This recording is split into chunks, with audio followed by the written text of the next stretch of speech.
What's up, guys? What's going on, man? How are you doing today? Let us discuss the scriptures of John. We are in John chapter 11, 17 through 22. This is uh, Trust in Jesus Ministries. This is Paul's daily devotional and Pauline Theology's daily devotional. And we are going through the book of John, like I said earlier. And this is good stuff, man. And we have now moved into the reaction of the family in Jesus. We've talked about the reaction between Jesus and the disciples, the time of discussion that he has had with them, talking about what's going on and the things that need to be done. And now we're going to get to the family and we're going to see what's going to happen.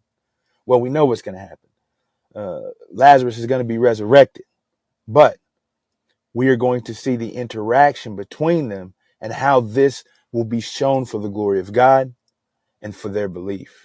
So if you haven't started yet, go ahead and stop the tape and read John chapter 11, 17 through 22. Come back and we'll answer the questions. If you have already read this, man, we're going to dive into it. We're going to see what it's talking about. So what's going on? Well, Jesus arrives at the place and Lazarus has been dead for 4 days.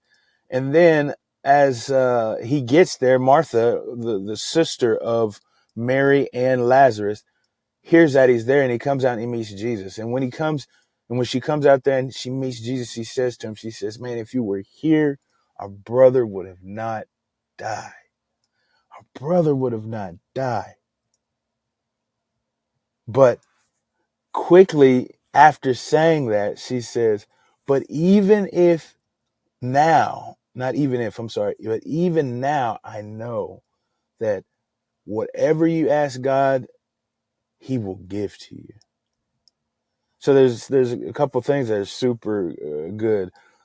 One is that Mary is saying she recognizes and knows the power of Jesus. She says if he was here, her brother would not have died. She knows that Jesus has some type of power that would be able to have saved her brother from death. That's the reason she called out to him in the first place, man. And some have thought that this is a rebuke of Jesus. It's like, not as, man, if you were here, then our brother would not have died. More like, if you were here, Jesus, he wouldn't have died. And it could be taken either way, but because of the next statement, I think it's just a statement of belief for her. A statement of belief, saying the power that Jesus has. Because she does say, and even now, her faith in Jesus is unwavered, even in his decision to not come. Now we're going to see a lot of things from Martha. It's just going to be a lot of things that we're going to see in ourselves as well, because Martha, with her confidence here and her confidence later, shows a lack of confidence later on as well. And so we're going to see all of this, and it's going to be the emotions, it's going to be the actions, the thinking that we ourselves have in regards to Jesus, with our mouths speaking and our actions. And so she says that she believes even now. Man, that's powerful, dude. Even now. What does this say about God? It says that he has the power. I mean, we see through the lips of through the lips of Martha, that Jesus has the power. First off, to heal, and maybe even to resurrect the dead. Maybe even to resurrect the dead. Because she recognizes that Jesus has an intimate relationship with God, and that power that the Father has goes through Jesus. Now, we're not going to say completely that she believes in the resurrection, because we're going to read something a little bit later. But what we do know is she recognizes that God has the power.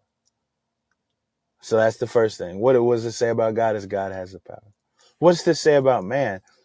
It says that we should be like Martha and recognize and trust in that power.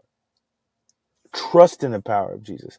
Now, it's tough because her brother has died, man. And if it was a rebuke, She is so sad, broken by the death of her brother. Her brother was probably the breadwinner in the family. And she was probably in sorrow, not only because of her brother, the greatest sorrow in her heart, but also because she doesn't know what to do. She doesn't know how she's going to be able to provide for herself and for Mary, take care of all the things, the daily necessities that's going on. And so she's broken and hurt. But in her statement of knowing that Jesus, even despite all these circumstances, could still work a wonder, she trusts in the power of Jesus. And so let us trust in the power of Jesus. But also, let us mourn. Let us sit with one another and mourn. I skipped over a little bit when I talked about it, but it said that the region of the area was close to Jerusalem, and that a lot of people, said many people, actually came to mourn with the family, to sit with the family. This is a Jewish thing called Shiva.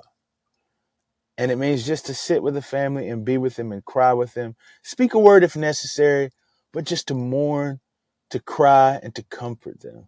And I think that we forget that a lot in the death of somebody. And I just talked about how deep and you know, how troublesome this death was for this family and the need for someone to be there with them. And so let us in our darkest and in our most troubled and our depressed states, let us sit with people when they're in that situation. Let us comfort them and be with them, not speaking words all the time, but just being present, being present. So how do we apply these truths to our lives, man? We'll examine our lives, man, and see if, first off, if we trust in the power of Jesus. Is there something in our lives that we're not giving over to him because we don't think he can handle the situation? Because I guarantee you he can. Is there something going on where we think that, man, we aren't able to overcome? Well, Jesus can. Jesus can. And then secondly, are there people in your lives that maybe you should just sit with and be with them as they're going through a difficult situation? Just to be with them. Because I guarantee, man, they will remember that. They will remember that. And God is glorified in that. I appreciate you guys for listening, and I will see you in the next episode.